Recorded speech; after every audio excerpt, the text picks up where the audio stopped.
How do you know if you're in the middle of a psychological operation? I would just assume 24/7 that we are. But let's let's go into the details. But What are the signs that something is a psychological operation specifically? so narrative sticking points. So matching narrative is number one.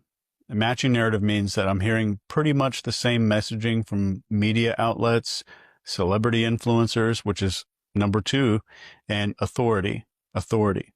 So people that are in a position of social authority, not like cops and lawyers, and judges, but people in social authority, like pop singers, and I won't say any names, pop singers, the most popular pop singers, all saying the same shit on social media.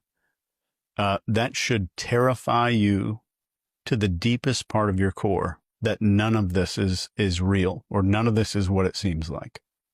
And those are the first two.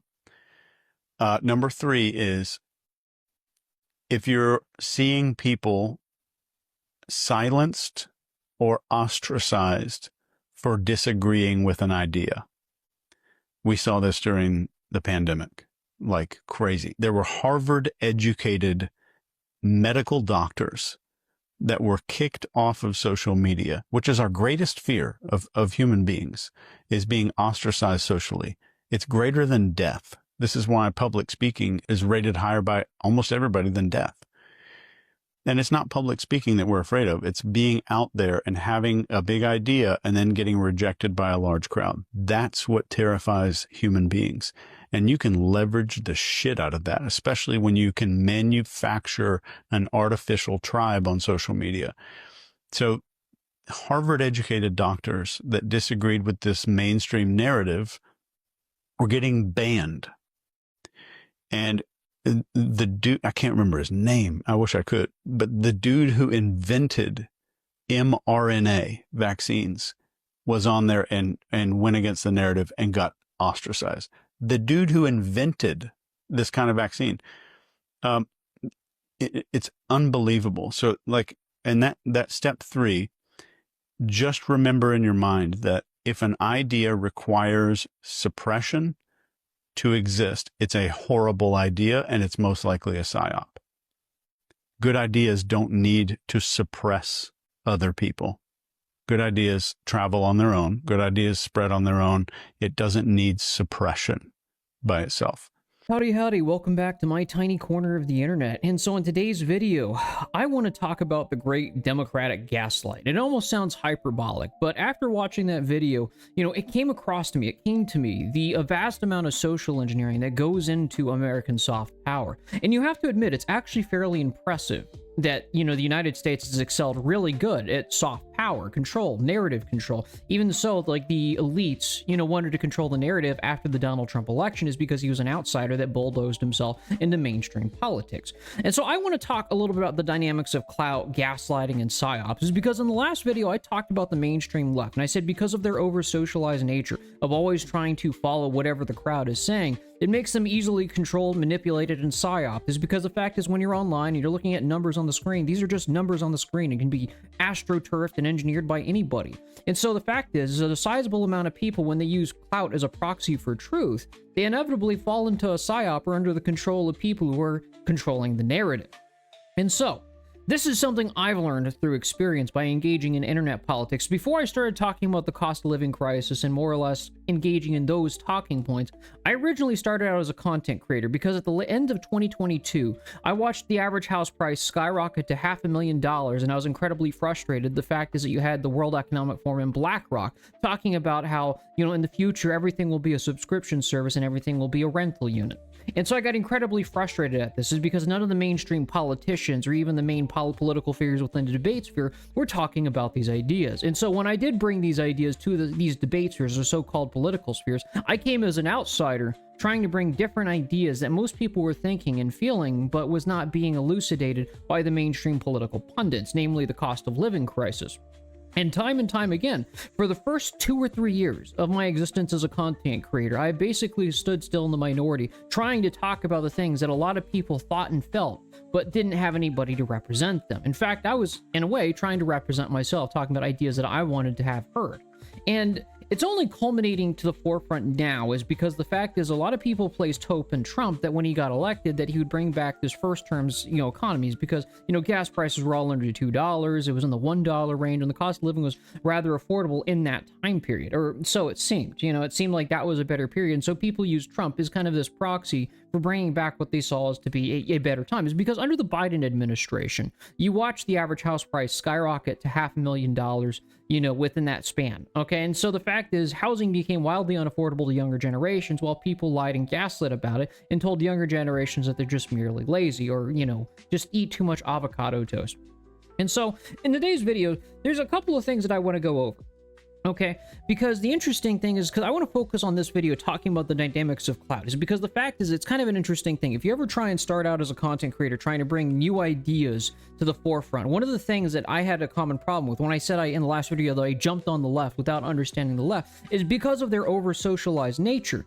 And I tried to bring up the cost of living crisis talking points before it was popular. They wouldn't engage with it is because the fact is that's not what the popular politicians were talking about at the given point in time. They were talking about culture war nonsense, which I've never really cared about. And so the thing is, when I brought these ideas to the mainstream left, it was often told that either this was treat-ler-right politics or that this is just unpopular politics and that nobody actually cares about it. And I've said this a couple of times in previous videos. And so what I call the great democratic gaslight is this. It's namely the idea of gatekeeping and controlling particular ideas in the name of the so-called majority or the imaginary majorities. Because the funny part about using the name of the majority is because the fact is if you look at the actual statistics when it comes to our liberal democratic system is that more people are unhappy with democracy now than they've ever been throughout the history of this republic.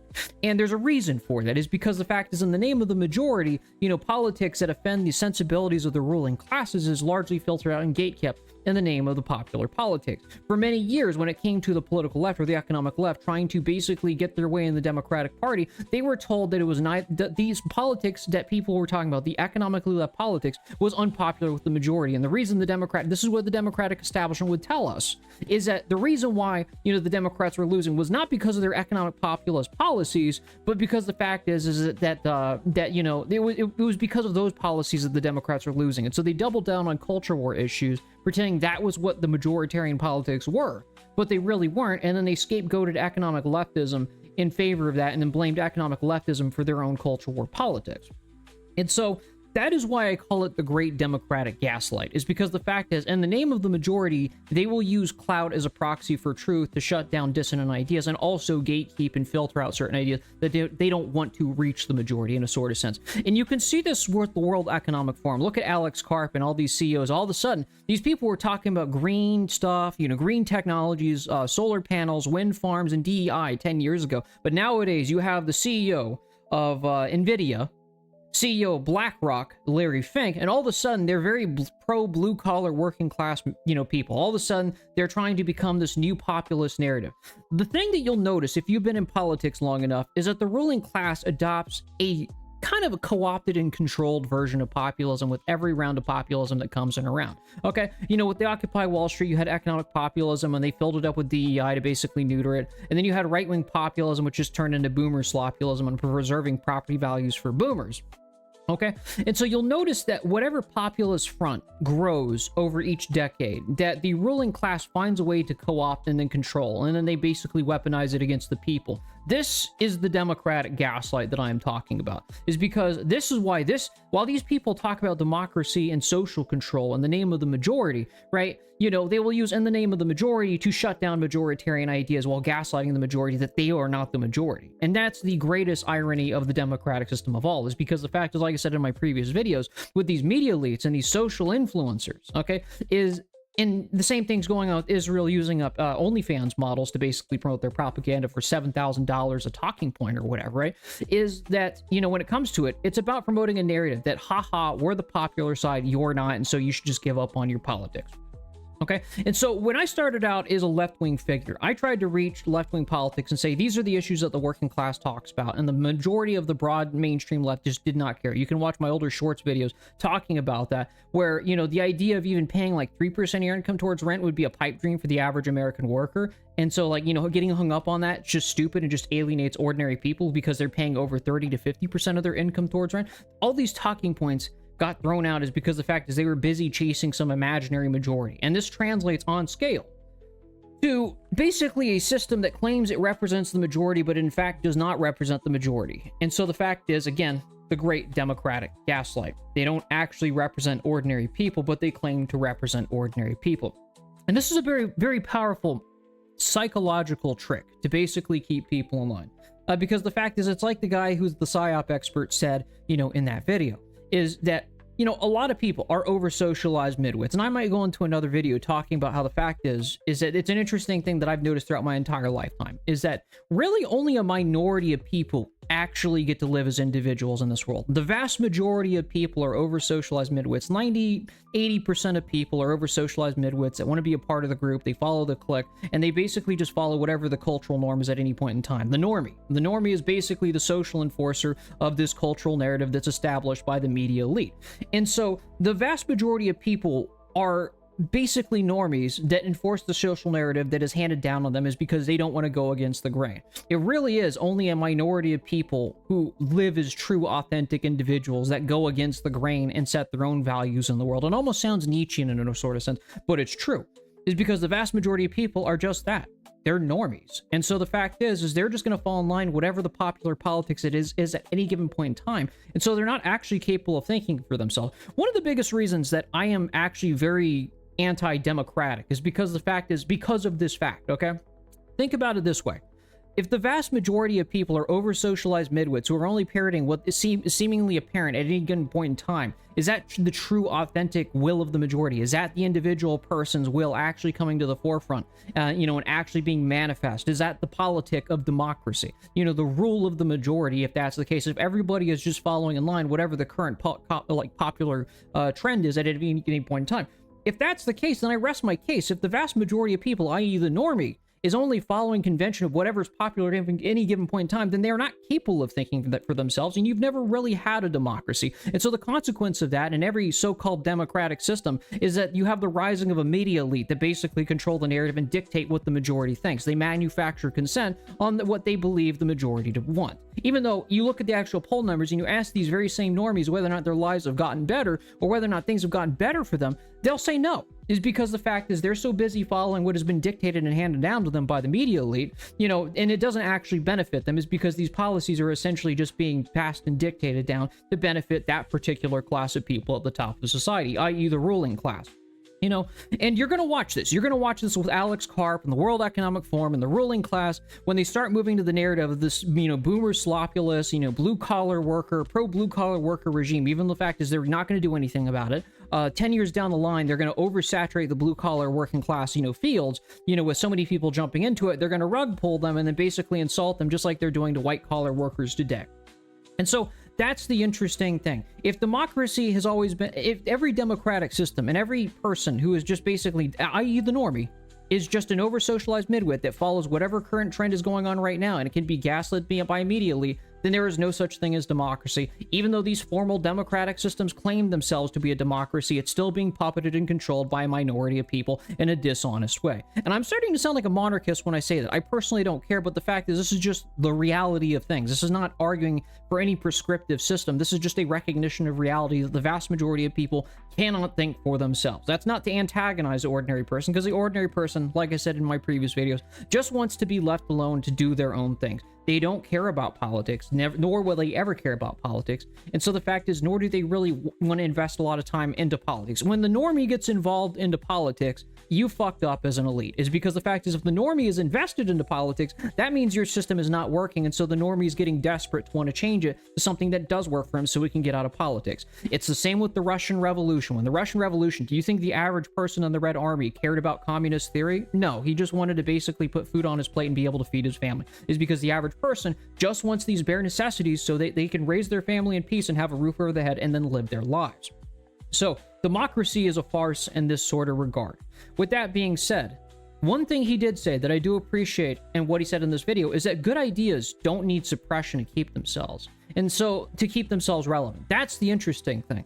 So that's why I also don't really censor in my comment sections, because the fact is I let everybody come to my comment section. I'm not going to be using over-socialized majoritarian nonsense to shut down your opinion. If I like your idea, I'll engage it. I'll pin it.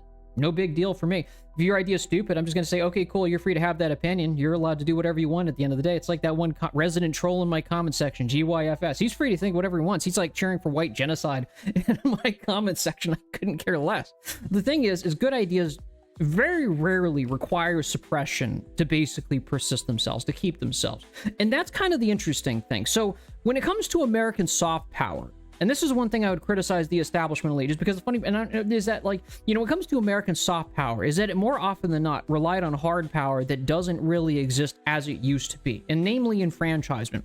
When American soldiers were coming back from World War II, you know, you had, I've talked about this in my previous videos, you had capitalists that were trying to make sure that the average American was enfranchised when they came back from the wars, because they saw the Bolshevik Revolution, they saw the Battle of Blair Mountain, and they saw that workers were not getting a fair deal. And the fact is, they've been through World War I, you know, they went through the Spanish flu, the Great Depression, World War II, and communism was on the rise within the United States. And they recognize that you have to enfranchise your base a bit if you don't want them revolting against you. That's just a fact of life.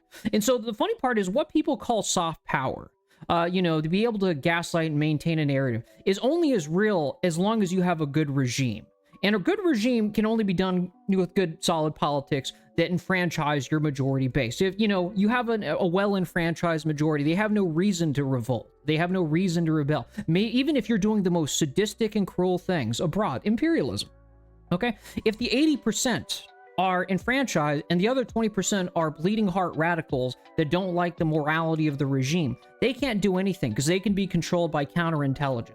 That's the funny fact of life, okay? And so the fact is, after the 1950s, you know, you had the sexual revolutionaries. You had the sexual revolutionary left that, you know, engaged in, like, you know, social progressive politics and displaced economic politics pretty quickly, is because the fact is you had an economic boom that was basically benefiting the vast majority of boomers that lived in their lifetime. They went through the pinnacle of the American economy, the American dream. You know, the 1950s is what most people think of, like, is the pinnacle era of the United States, where people could afford their own homes, they could settle down and have a family, all off of a single income working a factory job. Okay? And so this is a well-enfranchised majority. So when they did the Red Scare politics to basically clear communists out of power, it was fairly easy for them because nobody's going to revolt when they own their own homes and they're ultimately able to live their lives in peace. There's no revolution coming from a happy society. That's just the fact of life, because it all goes down to enfranchisement politics. And then the remainder of counterintelligence you can do against the ideological radicals isn't too terribly hard. You'll notice this. The remnants of the previous left is that they're very ideologically motivated. They care about the working class as, like, this benevolent, bleeding heart, you know, ideologically motivated person. Not that they are working class themselves and they're tired from the wage rage and they hate rich people as a consequence of their declining standard of living. They care about the working class because of morality or some moral reason, not because it's within their material interests. And that is the left that you have, that when you have a well-enfranchised base. So those are the only antagonistic elements that you can deal with. And the funny part is it's not hard to control these people. It's really easy to psyop these people. That's why the left is more unpopular than it's ever been. So that's kind of the interesting thing. American soft power is also on the decline, not because of the internet. I mean, the internet definitely did expand it a lot. It accelerated a lot, is because the fact is any jackass on the internet can put his 2 cents on the internet. And you know, obviously there's, you know, different psyop campaigns, not just by the Americans, but by the Russians or anybody else or any other country, even the Ukrainians for that matter. You know, they have their own propaganda division with the NAFOids, okay? And so the thing is like, you know, now there are multiple people competing for slices of the internet to promote their own propaganda. American soft power is declining is because the fact is it really only existed on the base of hard power and enfranchisement, which is why I can talk about these ideas and not just be shouted out as easily. It's very hard to shut down these ideas when you've lost the narrative. The loss of the narrative, you know, you can only build a good narrative and a good propaganda, you know, system on top of a good regime. And it's kind of funny. I am quoting Goebbels on this because the fact is, if you look at what he said, he actually was really good at propaganda, okay? You know, there's a speech of him talking about that a good propaganda apparatus is only built upon a good regime, and you can't really have one without the other, because it's true, okay? If you have a good regime, but you can't actually handle good PR, it's going to be basically be destroyed from the outside, and people are just going to get smeared, okay? But you can't have good propaganda without a good regime, is because the fact is everybody's going to see through the propaganda. So if you have good propaganda and a terrible regime, people are going to see through it, and they're going to go, you know, break it down. And I've said this for a little while. This is why American soft power is declining, is because the regime is not even good. It's not benefiting the average American. You can see the mentality within the rolling elites and also boomers. You know, they're replacing the domestic working class, you know, with foreign labor. They're outsourcing. They outsourced our industry to China 30 years ago. They're outsourcing our tech and engineering to India. And they're outsourcing all these things that made the American empire great to people who hate ordinary Americans, while also gaslighting ordinary Americans that they're more privileged than they actually are. And so that's why you're seeing the rise of nationalist politics within this country. You know, it's almost inevitable at this point. But the thing is that, you know, there is no good regime which the propaganda could stand. And so the fact is people are tearing it apart. It is incredibly easy to tear apart propaganda. Now, if you want to have a good propaganda apparatus, it should only be used insofar to basically make sure that you fix the problems domestically to secure the regime. But that's not what the ruling class is doing. I made a post earlier that Trump is basically the 120 IQ, you know, equivalent of a politician, meaning that he knows what the problem is, i.e. the wealthy are hollowing out this country, but he can't do anything about it, is because he'll get labeled as a communist, and he doesn't want to be labeled as a communist by his own base. And so that's kind of the interesting thing, is because the fact is that Trump is an interesting person, is because the fact that I'm convinced that after a period of time, there's really no return. After MAGA, and in MAGA, once it fails, it's going to swing hard to the economic left. And yeah, people might still have nationalist sentiments. That's going to be a fact of reality. But that is the way the narrative is going to go. Because the great democratic gaslight tried to substitute hard power with soft power, word cellism, which I've talked about plenty on this channel, and substitute like it's hard power with, you know, soft power. You can see this mentality with how they're embracing AI. They said AI was going to replace all their engineers and all their tech people, when in fact all they did was outsource it to India. And they basically said this was going to be an era of marketers and salespeople, and there would be no need for engineers because AI was going to do all the work for them. But it isn't. You know, China has plenty of engineers. They have engineering marvels that are coming out. And, you know, they're still using AI. AI is doing them a world of good, but they're not getting rid of their engineers. That's a cope, and that's a lie. And so, the fatal mistake that the United States is making, as any empire might actually make, is that they have a complacent ruling class that has substituted hard power for soft power, word selling for actual shape rotating. With that being said, I hope you enjoyed the video, and I hope to see you in the next video. Don't forget to like, share, and subscribe if you enjoy what was talked about here. Take it easy.